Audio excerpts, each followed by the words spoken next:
Hello বন্ধুরা, আশা করি সবাই ভালো আছেন। আজকে আমরা ছোট্ট একটি বিষয় দেখব।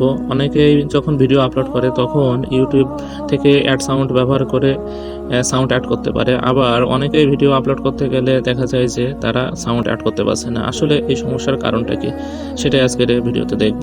তো কথা না বাড়িয়ে চলুন শুরু করা যাক। প্রথমে আমরা ইউটিউবে এখান থেকে তো প্লাস আইকনে আমরা ক্লিক করব। তারপরে একটা ভিডিও সিলেক্ট করে নিলাম। নেক্সট বাটনে ক্লিক করলাম। এরপরে দেখেন তো চলে আসছে। তো আমরা এখানে অ্যাড সাউন্ডে ক্লিক করব।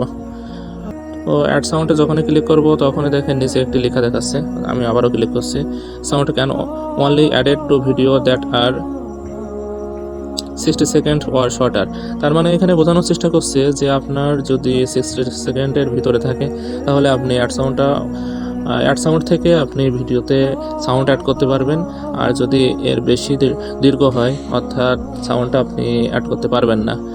তো অনেকেই যারা ভিডিও আপলোড করে থাকেন হয়তো বা এই বিষয়টা শর্ট ভিডিওর জন্য এই অ্যাড সাউন্ডটা ইউটিউব কর্তৃপক্ষ দিয়েছে। আশা করি বুঝতে পেরেছেন। তো এরকম ছোট ছোট বিষয় নিয়ে আবারও আমরা আপনাদের সামনে হাজির